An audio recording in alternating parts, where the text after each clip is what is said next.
नमस्कार दोस्तों, हमारे चैनल पर आपका स्वागत है। जय श्री कृष्णा, राधे राधे, हर हर महादेव। दोस्तों, आज हम सुनेंगे संतोषी माता व्रत कथा। बोलिए संतोषी माता की जय।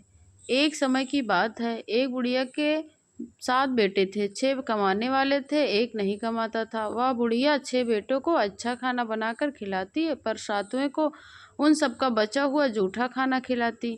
और वह भोला भाला अपनी माँ की इस चाल को समझ नहीं पाता था। एक दिन वह अपनी पत्नी से बोला, मेरी माँ मुझसे बहुत प्यार करती है। तो उसकी पत्नी बोली, वह तुम्हें सबका बचा कुचा खिलाती है। इस बात पर उससे विश्वास नहीं हुआ। एक दिन वह छुप कर देखता है कि माँ अपने 6 बेटों को बड़े प्यार से कई प्रकार के व्यंजन बनाकर खिला रही है, प्रेम से खिला रही है। जब वह 6 खाना खाकर उठ गए, तब माँ उसकी थालियों से सारे जूठन इकट्ठा किया और उसकी थाली में परोस कर रख दिया। और वह जब घर आया तो उसने अपने सबसे छोटे लड़के से बोला, खाना खा ले।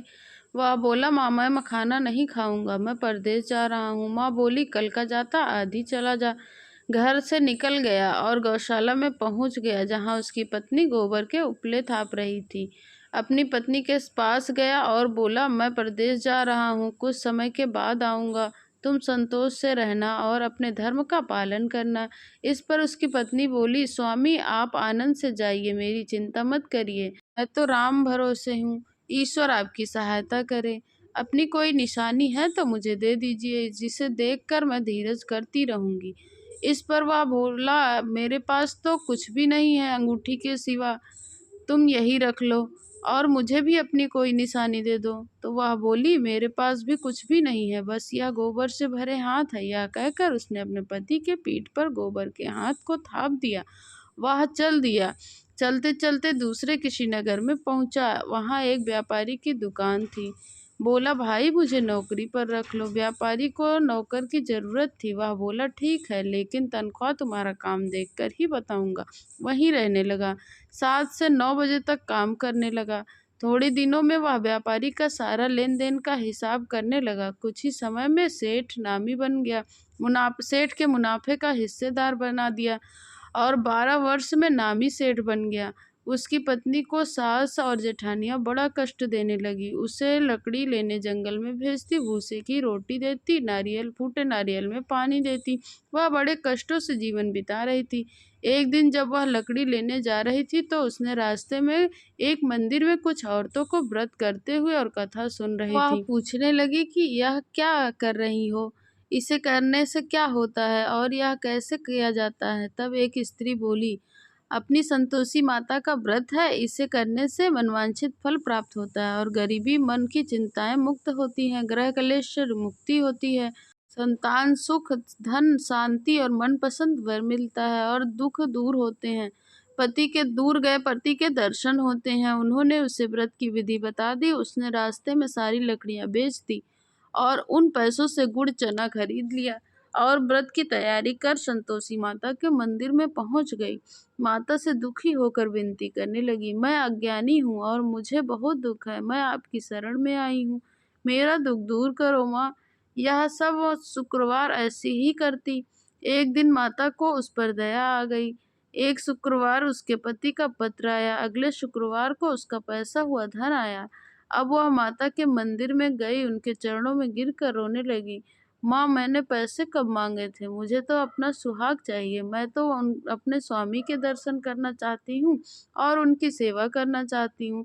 तब संतोषी माता ने प्रसन्न होकर कहा, जा बेटी, तेरा पति जल्द ही आएगा। वह प्रसन्न होकर घर गई और कामकाज में लग गई।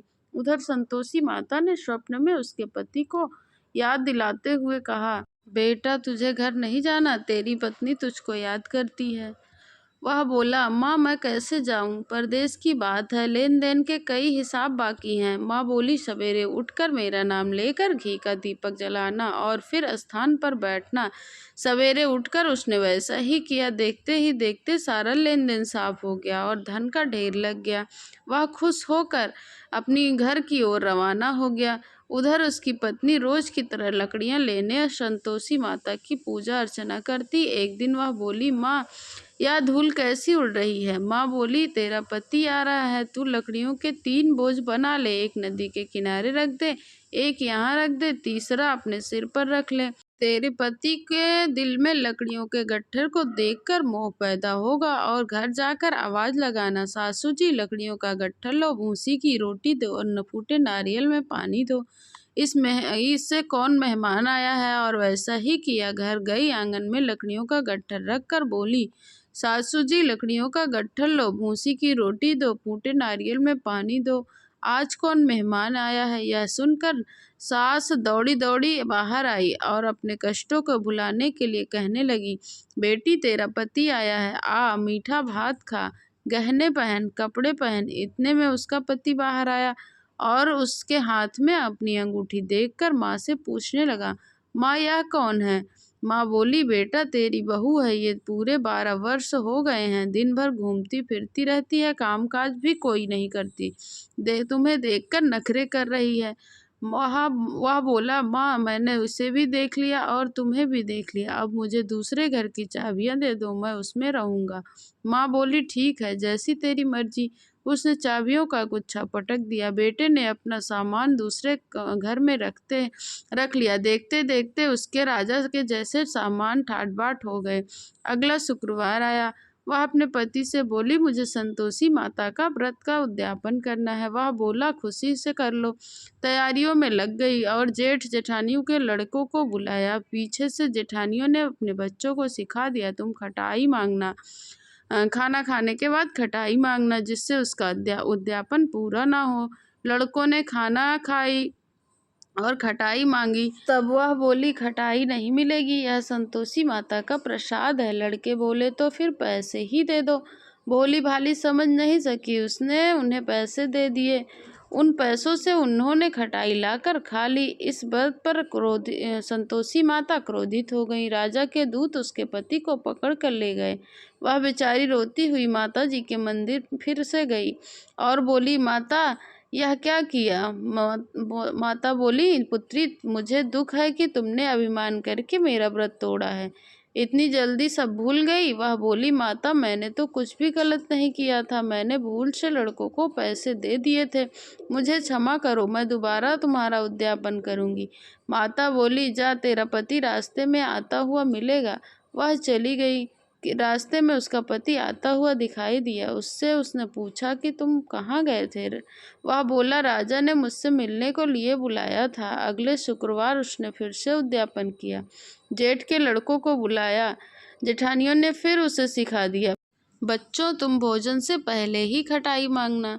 बच्चे भोजन से पहले ही खटाई मांगने लगे। वह बोली, खटाई नहीं मिलेगी। अब उन्होंने एक ब्राह्मण के लड़के को बुलाया और भोजन कराया और दक्षिणा दी। संतोषी माता उससे प्रसन्न हो गई और 9 महीने बाद उसके चंद्रमा के समान सुंदर पुत्र पैदा हुआ। पुत्र को लेकर वह रोजाना मंदिर जाने लगी। एक दिन संतोषी माता ने सोचा कि वह रोज मेरे घर आती है, आज मैं इसके घर जाकर इसका ससुराल देखती हूँ।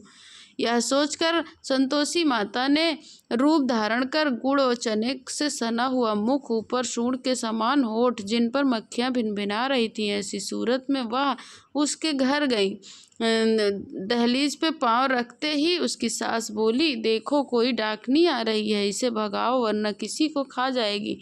सभी घर वाले भागकर घर की खिड़की दरवाजे बंद करने लगे। तभी उसने ऊपर की खिड़की से देखा तो चिल्लाने लगी, आज मेरी माता मेरे घर आई हैं, आज मेरी माता मेरे घर आई हैं। उसकी सास बोली, पगली है क्या, देखकर उताली हुई जा रही है। बच्चे को भी पटक दिया। बहू बोली, माता जी मैं जिन माता की पूजा करती हूँ वह वही है।